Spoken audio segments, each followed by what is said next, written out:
This is just a quick video of tuning mods I've done to my 55 plate Mini Cooper R53. I did do another video about a couple of months ago, had a few looks at it, etc. But I basically did it before I'd actually finished everything off, so I've deleted that. So this is about me finished with tuning for the car. The rest of it I'm going to do is just going to be suspension and basically bodywork, etc.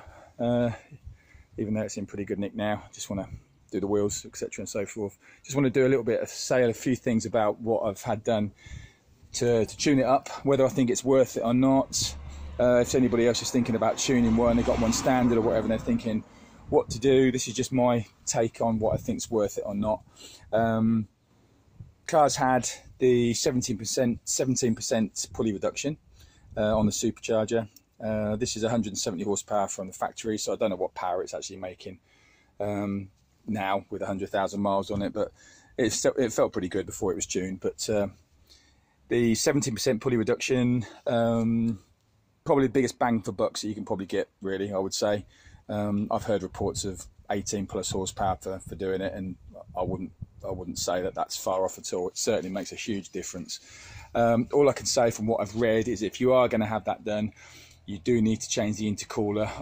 I mean, I'm not an expert, but I'm just being from what I've read that anything sort of like 17% or above the intake charge needs to be cooled down over to what's standard. This intercooler I put on is by no means anything expensive. It's about 30% larger than the one that came off. It's only a fairly sort of like cheapish one, kind of off of eBay. But like I say, it's supposed to be 30% bigger. It's got to be a good thing, I would say. Not saying it's as good as a £300 one or £400 one even, but I feel better knowing it's on there. Also, I have a cold air system, intake system on it. Now, whether this actually makes any more power, well, let's just say I'm on the fence on that one, but it certainly sounds better. Not made by InGen, but put an InGen sticker on it because it looks better on the heat shield. But yeah, it does certainly sound better than standard, that's for sure. But like I say, whether it actually makes any difference, I don't know, because I mean, it's not technically breathing cold air, especially facing backwards. I can't see how it's going to get any like cold air at all. But like I say, it does look nice, and it certainly sounds better. Like I say, running a Toyo Sports exhaust system from the catback as well. I'd recommend those to anybody. They sound absolutely fantastic. Power wise, yeah, maybe a small amount of extra power. I'm also running an MSD ignition coil pack system. This made quite a nice little difference actually when I put it on. Obviously, like everything else, after a while you just get used to how it feels. But like I say, remember when I put that on, it just felt a little bit more punchy low down, and I've got 10mm quality leads on it as well, just to give it a chance. So there we have it, with all those bits and pieces: exhaust, pulley reduction, intercooler, air filter, and the ignition system. So I'm just about finished now, I think. In terms of bolt-on mods, I would say probably budget for this lot, well, I don't know, maybe something £700–800 maybe for the whole lot.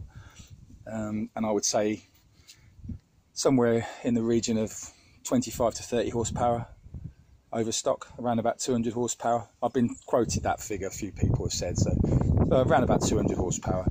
And for another 40 horsepower, 30 to 40 horsepower, you're probably looking about another £1,000. You know, it's going to be a camshaft, injectors, and a map for that. And I'm not so sure it really needs it. I'm not saying this is going to be as fast as a Mini with 240 horsepower as it is now, but it's certainly fast now. Pulls really well, and I think this is probably enough power. There's no fight on the steering. It doesn't seem to sort of like have an awful lot of torque steer. Maybe a little bit when it's wet, but in the dry, absolutely planted. If anything else, the next thing I'm going to go for is suspension upgrades, which I've got sitting in the garage waiting to go. Springs, poly bushing, strut braces, etc., and also brake upgrades, because the brakes are a little bit on the weak side. But if anyone's thinking about buying one of these, wondering if it's yeah, you know, worthwhile doing, then go for it. It's definitely one of the most fun cars I've ever had to drive, and I've had a few so-called good handling cars, but this is up there. Tons and tons of power. So there we go. That's my review on my Mini. Hope it helps anybody. Thank you.